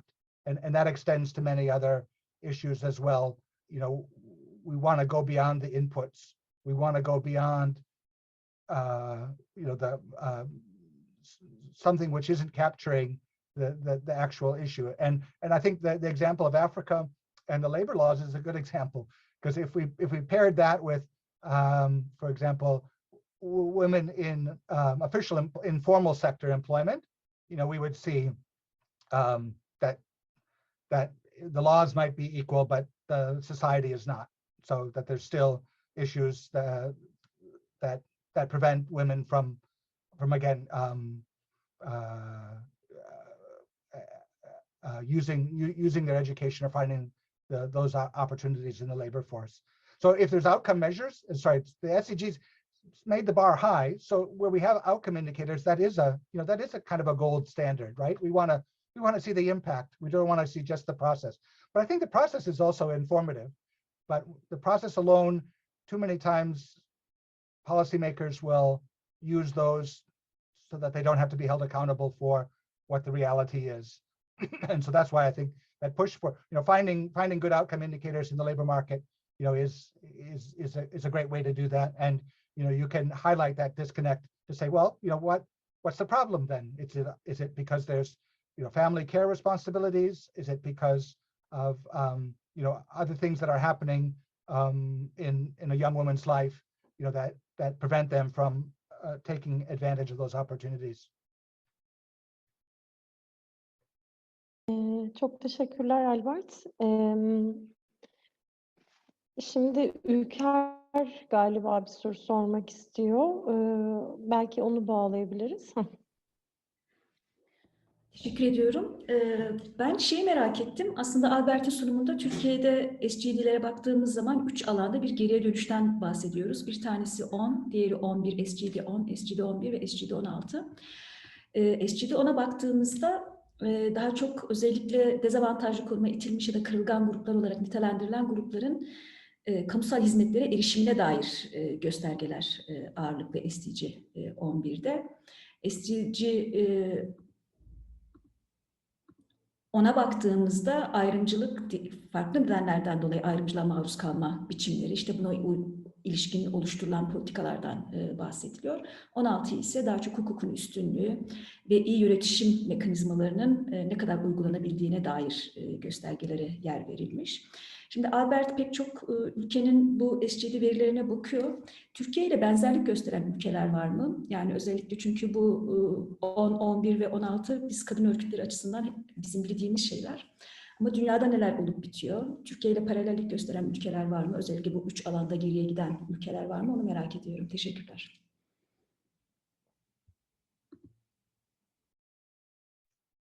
Yeah, great question. And I think something that's useful for that an index can provide, right? That bigger picture, that global picture. Sometimes you can look at your own society and not see things because that's the way you grew up, or that's the tradition, or whatever it is. And it's only by confronting that vision with somebody else's experience, that you see things differently. And so I think that's I think a usefulness of kind of looking at global data, or looking at what's happening in the world. And I think when we talk about like kind of big trends in the last 5 years, I think that tightening of the civic space is something that is affecting many countries. So we see that in Latin America, we see that in the Middle East, it's in some parts of Africa. So it is something which is kind of a bigger trend. And again, we're looking at gender equality specifically, right? Not just the state of democracy in the world. It's really about gender, the state of gender and democracy in the world. And and there we're seeing that again, that women are being affected by these changes. I think almost all countries are weak on SDG 17. It's just, I think we did another study on, talking to gender advocates and policymakers, and we asked them like, where do you see the most important gender equality issues? And advocates kind of picked violence, which I think was, great. They really highlighted violence, which, the government would never, or the public decision makers would be less likely to pick that. They'd be more likely to pick public services, education, health. But for both of them, issues around goal 17, around public finance, about the money to finance programs to support gender issues, they don't see that as a space for gender equality. It's kind of contradictory in a way, because the resources are there. That's where the resources are. So there should be, some kind of translation of those issues in the sectors to then, what that implies for the national budget, for the, how the national budget is recognizing disadvantaged groups, how the national budget is taking gender mainstreaming into account, and kind of addressing these issues which are coming up. So I think that's something that all countries still have a long ways to go on. And I think again, it's a structural thing. I think that's the way things are in terms of policy, and maybe that's something that's useful to change. But I find people are also kind of intimidated, myself included, by finance indicators and talking about financial. It seems like you need expert knowledge to talk about it, but you don't really. You can use some indicators which are very showing about the level of military expenditure, the level of social expenditure, changes in those, where the money is going in society. That I think there's some real simple ways to kind of look at that more closely. But and then in cities, I think in Latin America we see, or sorry, in terms of women's safety, in Latin America we're also seeing some declines in, and I think actually Latin America is probably one of the most dire situations in terms of women's perceptions of their own security. That we also see that, and I think across the world we included some measures of perceptions. So we use the Gallup World Poll, which unfortunately isn't always like public data. But you can find some of the indicators there. And we took women's perceptions of a number of issues around transportation, around water quality, air quality, the job that they think their government is doing on the environment. And we took a lot of these perceptions and a lot of these perceptions about their own household income or their own household situation deteriorated everywhere. In many countries, in many parts of the world. So women were more pessimistic about support from their neighbors, about the sufficient income in their household, about the costs of goods. And that was a trend which we saw. I'm sure that it was reflected partly in Turkey, but in many countries around the world. Çok teşekkürler. Ben de bir soru yöneltmek istiyorum.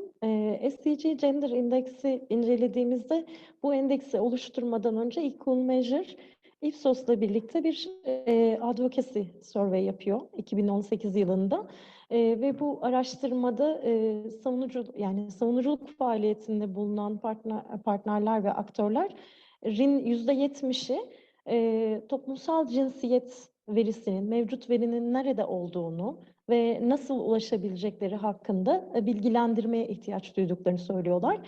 Tam da hani Equal Measures'ın ve Albert'in de çalışmaları bu doğrultuda kapasite güçlendirme konusunda biz de CEİD olarak alanda yaptığımız eğitimlerle ve çalışmalarla bu alanda çok büyük bir ihtiyaç olduğunu, özellikle veri okuryazarlığı konusunda, toplumsal cinsiyet verisi okuryazarlığı konusunda da ihtiyaç olduğunu görüyoruz.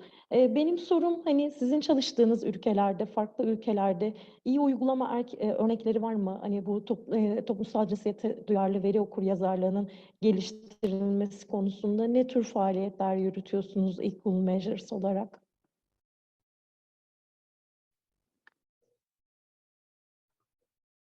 Right. So that's a great question, and I think the demands for capacity are huge and long term.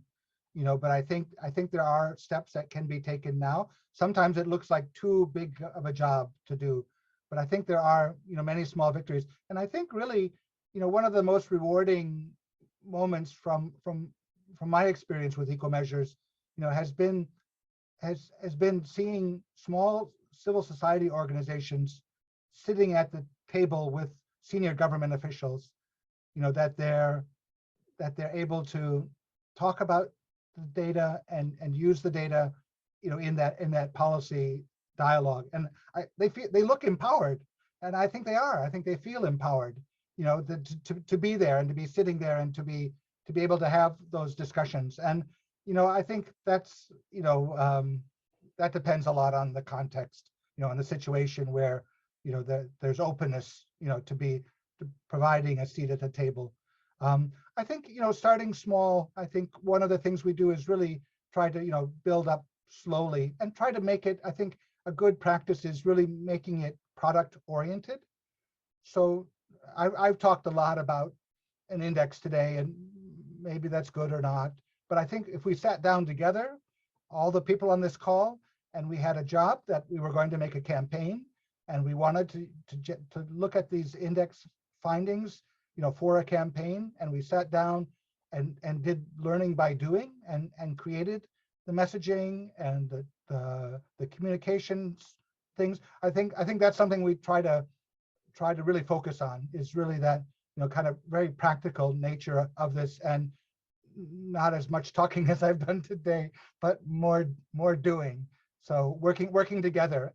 And again, like from our side, I think I try to communicate to data producers. So like national statisticians, which is, maybe in some ways more my network. I'm trying to communicate to them, the value proposition of working with civil society organizations, because of the expertise, because of the ground knowledge, that would so importantly inform any kind of measurement that they do, especially around the new issues that they have to face around, the disadvantaged and leave no one behind, and some of these populations, where civil society groups are there on the ground, talking to people who are facing these disadvantages, and have that expertise. And I think, bringing together kind of the producers and users for that dialogue, it's not only like a one-way. It's not only that providing data literacy, not just to civil society, but to all citizens, is one way. But I think there's something about going the other direction too, and really kind of showing the power and the specialist knowledge of civil society actors, for really bringing to bear the knowledge that they value, and how that can improve the way that national statisticians are measuring issues and progress.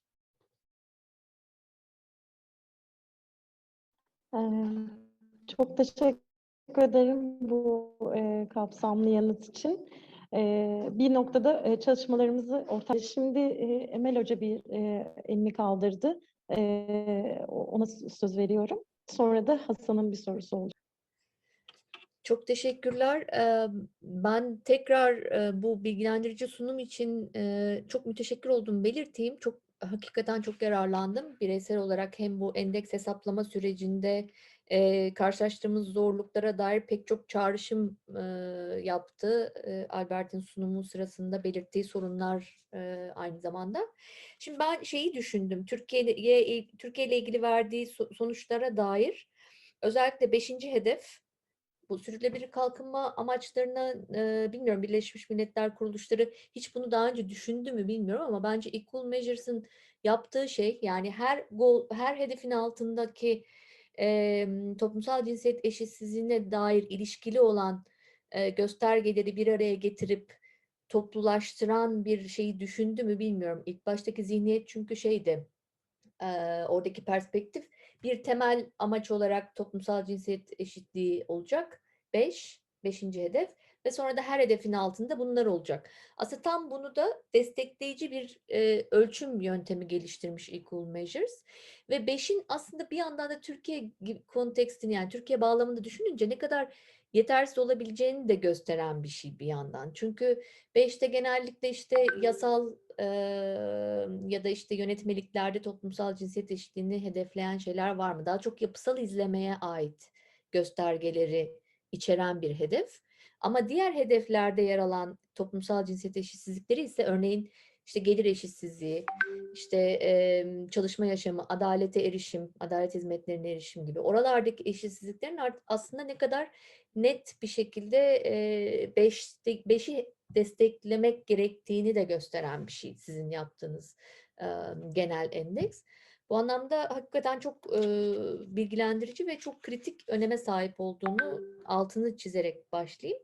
Bir şeyi sormak istiyorum. Bu karşılaştığımız sorunlarla ilgili, hatta katılımcılarımızdan bir katılımcımız da şey sordu. Ücretlendirilmeyen emekle ilgili. Nasıl katarız? Zaman kullanım anketlerini kullanarak aslında orada çok kısıtlayıcı şeyler var diye. Siz de Türkiye'de varsa veri aslında bunu katabilirsiniz Türkiye üzerine yaptığınızda demiştiniz. Biz de bizim endeksimizde katmaya çalışıyoruz. Zaman kullanım anketlerinin tabii önemli bir sorunu çok uzun zamanlar aralığıyla yapmak. Zaman içerisindeki değişimi çok zor gözlemliyorsunuz ki orada da tabii zaman içerisindeki değişim de uzun zaman aralıklarıyla oluyor. O da mantıklı. Ama ülkeler arası karşılaştırma yaparken mesela biz endeksimizde Türkiye'yi daha benzer olması açısından OECD ülkeleriyle karşılaştırmak istedik. OECD ülkeleriyle karşılaştırırken de bu zaman kullanım verilerinin de toplanma şeklinin bile standartize olması gerekiyor. Standartlaşmış olması gerekiyor diye düşündük. Acaba bu sakıncalı mıdır? Siz bu tür sorunlarda, yani anketin veri kaynağının ne kadar standart olduğunu çözmek için bir şeyler yaptınız mı? Ya da zaten standart olan verileri mi kullandınız? Bunu merak ediyorum. Çok teşekkürler tekrar.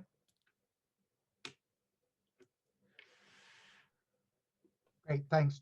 So we're not experts on all of these issues or all of these indicators or how well they're measured. So we really had to rely on reliable sources, whether it's the UN agencies that are custodians, and even then there might be some data that are questioned, right? I'm not saying that those are completely reliable or valid, but one part of the truth.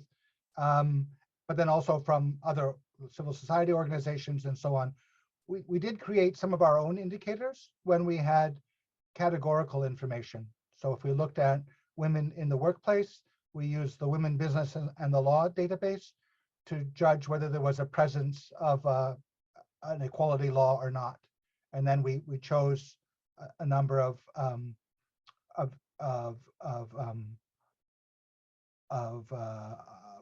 rights and created an indicator based on that. Another example is around the extent of abortion.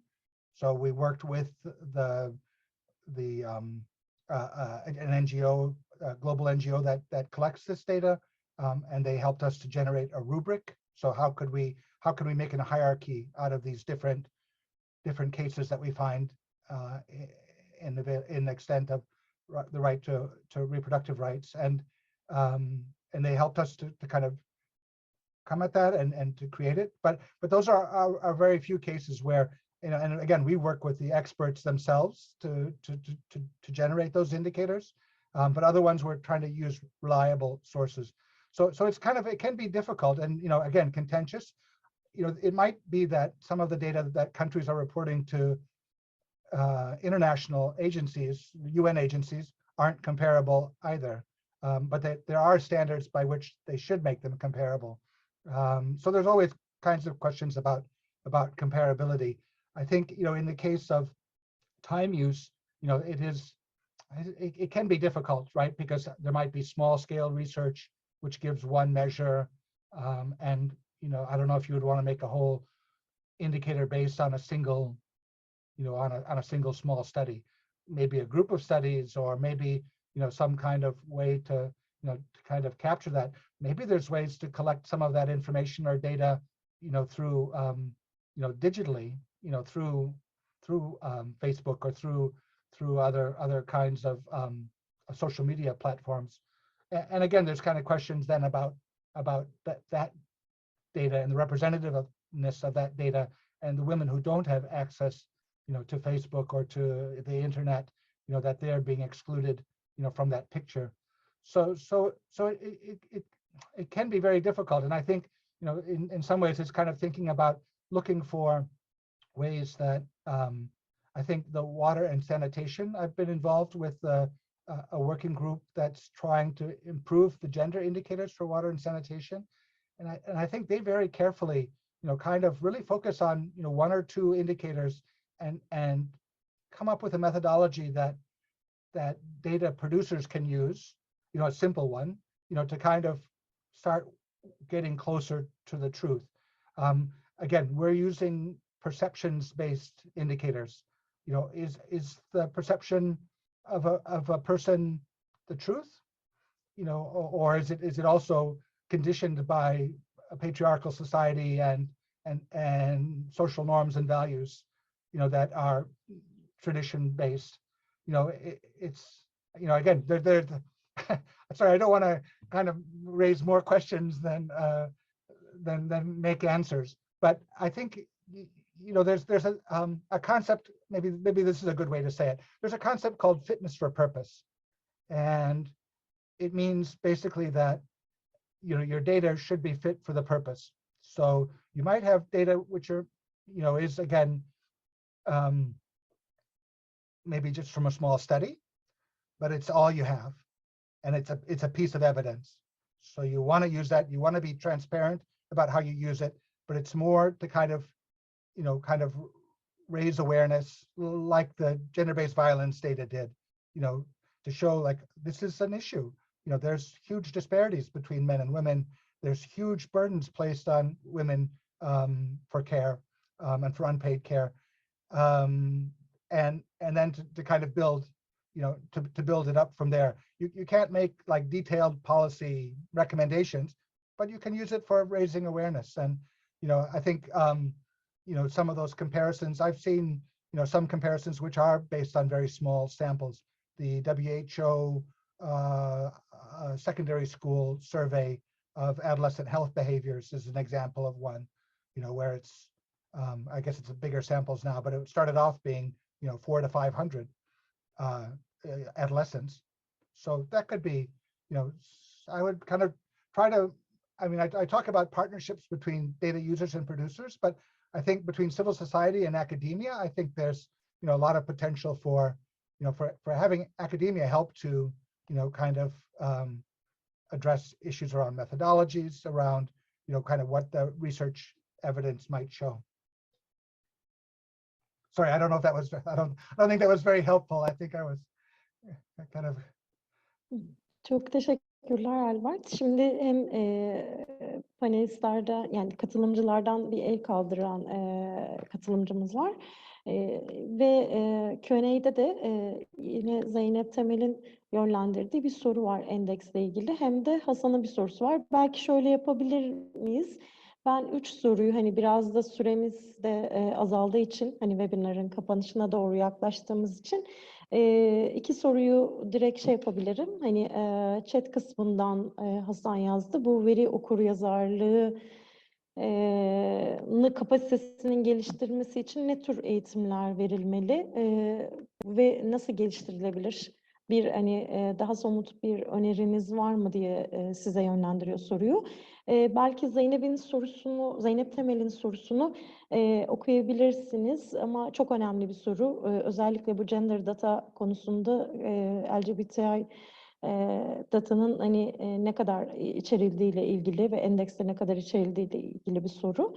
En son olarak da belki siz bu 2 soruyu cevapladıktan sonra Sevinç'i kamerasını açabiliriz ve o sorusunu yöneltebilir. Beni duyuyor musunuz? Yes. Tamam, harika. So on the first question, I would look around. There are a number of, especially gender statistics, data literacy packages that some are public use.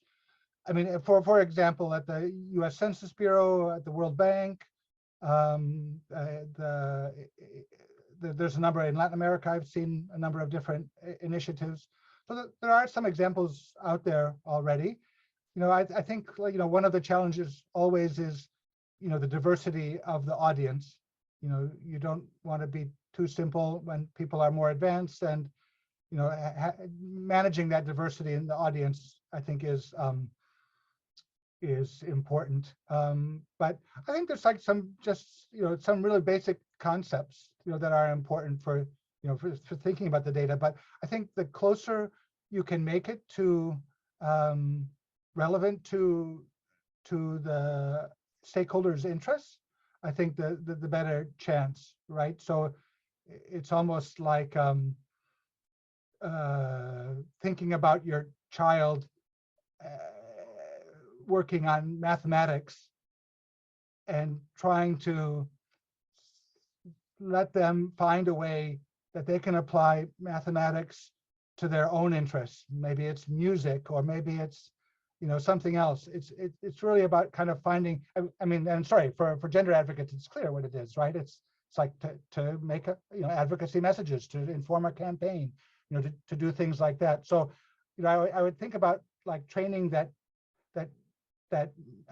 again, before, as I said, that it encourages learning by doing, and that in the end there's a product that they can use, and not just again talking like what I've done today, but actually creating that messaging, creating that elevator speech, creating that slide deck or social media campaign, something which is concrete and practical and speaks to their interests. And I'm sorry, the second question, I'm trying to what was It's Q&A kısmında yazılı. Zeynep Temel soruyor. Have you included specific LGBTQI plus data in the index? Why or why not? Yes, right. So again, part of this is due to the availability of data. So we're seeing changes there in the current round of national censuses. There are there are questions, and there are, I know Statistics Canada, India, Australia, for example, just to name a few, have introduced questions which better capture gender diversity in the national census. So that will be helpful, I mean, to then build up, you know, kind of a global picture.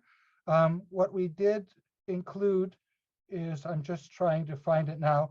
We worked with ILGA, which is a group that on LGBTQI rights that has done a kind of a map and a data collection of legislation on gender diversity around the world, and they've kind of created their own rubric, or, you know, scoring for countries on the level of criminalization and so on. And we've worked with them to create an indicator that we could use in the index. So it's about how gender diversity is reflected in legal frameworks. But as of now, that's we've been limited to that. And again, it's the kind of the constraints of, I mean, that's, if there's one big constraint from looking at global data, it's that, you know, it's the lowest common denominator. You don't always get, you don't get the issues you want. You get the issues where there's data. And the idea is that you, for the data that you want, you start pushing and you build up incrementally, like we're seeing with unpaid care work. That's going to be a lot different picture in 5 years. And hopefully in relation to gender diversity as well. Evet, bir diğer önemli veri savunuculuğu alanı bizler için LGBTIQ'da önemli bir alan. Belki Sevinç'i panelist yapmaya çalışıyoruz, senin sorusunu sorması için. Sevinç, rica etsem, Sevinç CEİD Yönetim Kurulu üyemiz. Kamerada açıp sorunu yöneltebilir misin? Panelist oldun şimdi. Mikrofonunu ve kameranı açarsan sorunu dinleyebileceğiz. Sanırım bir bağlantı problemi var. O arada ben hani Sevinç bağlanana kadar sizi de burada bulmuşken çok önemli bir soru sormak istiyorum. Çok da güncel bir soru.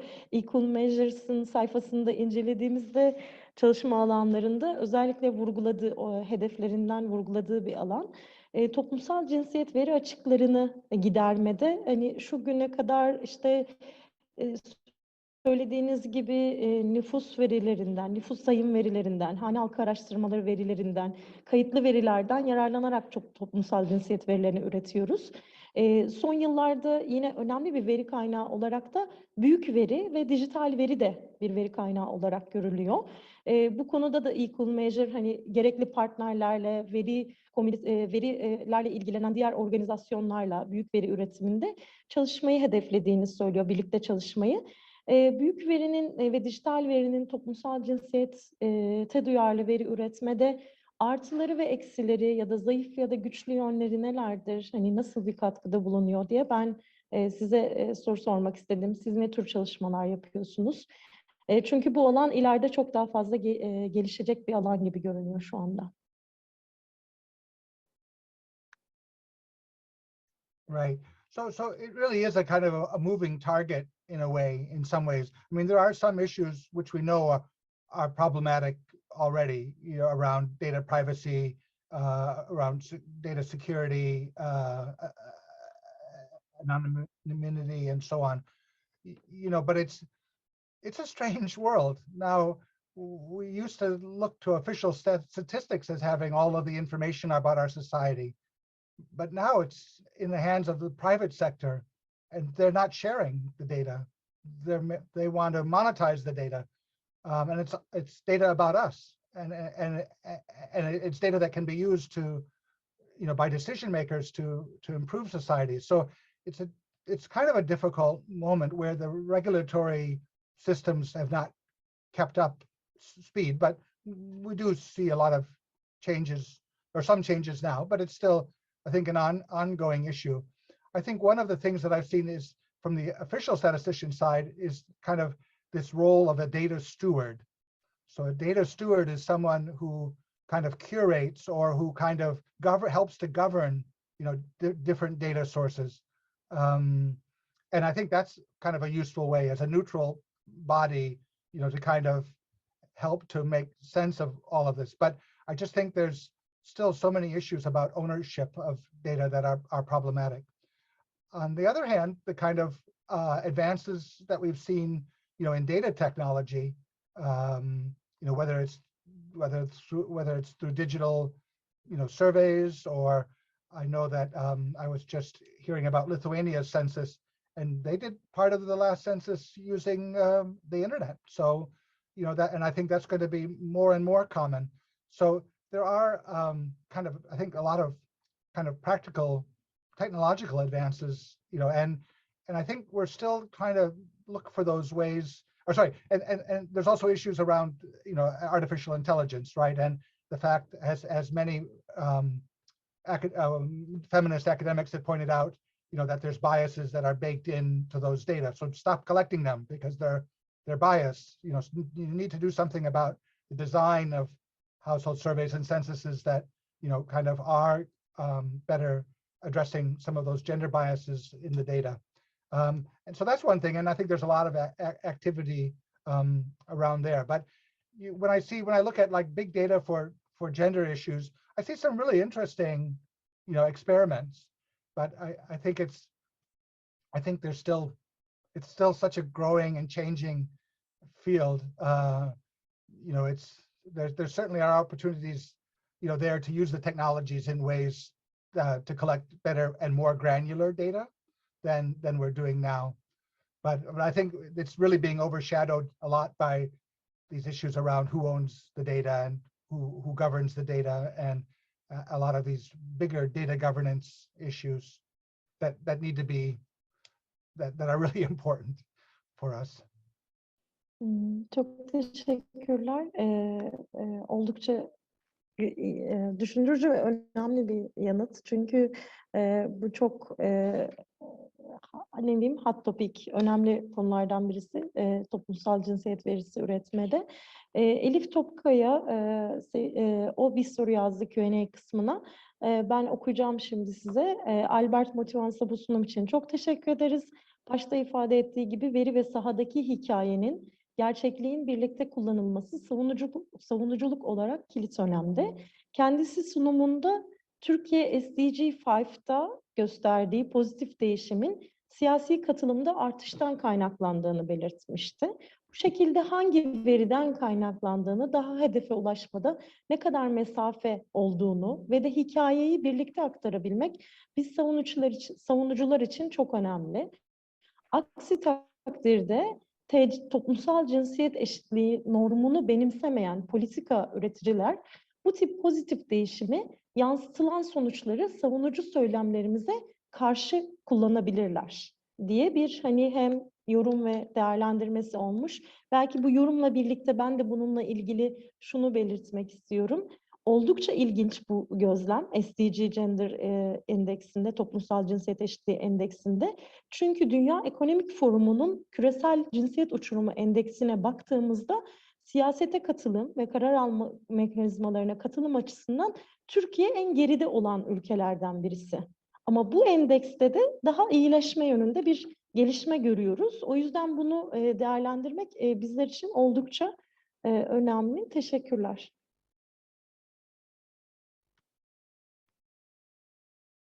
Belki bununla ilgili sizin de görüşlerinizi alırsak son olarak. Sure.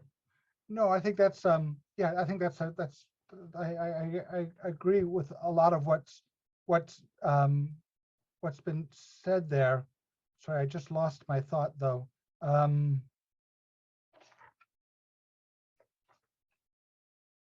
Oh, sorry, I just yeah, sorry, I don't want to ask you to repeat it, but so there was about the, sorry, for some reason I just my brain went blank, but oh, the WEF, right. So I would be careful with the WEF survey, and again, I think if you look at the resources that I've provided, it'll go into greater detail about some of these. So sometimes you have to be careful about what the index, how it's designed and what it's telling. The WEF index, is really focused on that gap between men and women, and that sometimes produces different kinds of results because it's focusing on the gap rather than on the overall level, let's say, of it's kind of two different approaches, and indexes take one or two of those approaches. More often they're using this idea of the status of women, the rights of women and girls, rather than comparing it always to men. So that can produce different kinds of results and sometimes unusual results. But when we look at the level, when we come back to what you were saying about SDG 5, yeah, no, I think you're right. It's important to unpack and how much how much those indicators change from year to year around women's representation. They go up and down, right? So it depends on the political regime that comes in, whether they change that. And so, but in general, we're seeing a global trend where it's improving. So the trajectory is going up over time, even though there might be ups and downs along the way.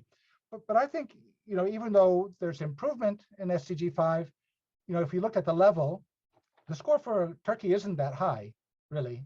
I mean, it's in our rubric, we categorize it as poor, a poor score. A D's, if you, I don't know, in Turkey, if you use letter grades or number grades, but it would be a 4 or a D, not a passing grade, right? So I think there's kind of different ways that you can look at it. But I think it's kind of nice to say, we're not doing well, we're improving a bit. Let's keep building on that. Kind of as a positive message. And not always the same negative message, which is, oh, we're poor. We've got a D. We're not making any change. I think again, it's kind of helpful to bring them together to kind of show those different aspects about well, in some countries in Europe, we're saying, you can say, well, we're high, but we're not moving.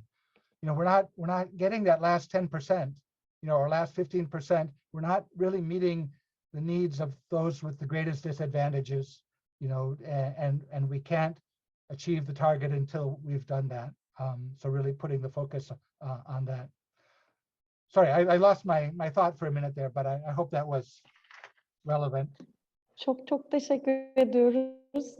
Zaten şu ana kadar da oldukça tam 5.30 oldu ve sizi de yorduk ama çok verimli bir tartışma oldu. Bizler için çok faydalı oldu. Ben öncelikle size Equal Measures adına bugün bizlerle birlikte olduğunuz için ve burada tüm CEİD ve diğer bütün katılımcılarımıza katkılar için çok teşekkür ediyorum. Umarım başka çalışmalarla da birlikte çalışmalarımızı duyma, birlikte başka çalışmalarda yürütme fırsatı buluruz. Tekrar teşekkür ederim değerli katkılarınız için ve bizi bilgilendirdiğiniz için. O yüzden burada webinarı sonlandırmak istiyorum. Diğer webinarlarda görüşmek üzere. Webinarımızın kaydını hem YouTube hesabımızdan hem de Facebook hesabımızdan izleyebileceksiniz. İyi günler diliyorum.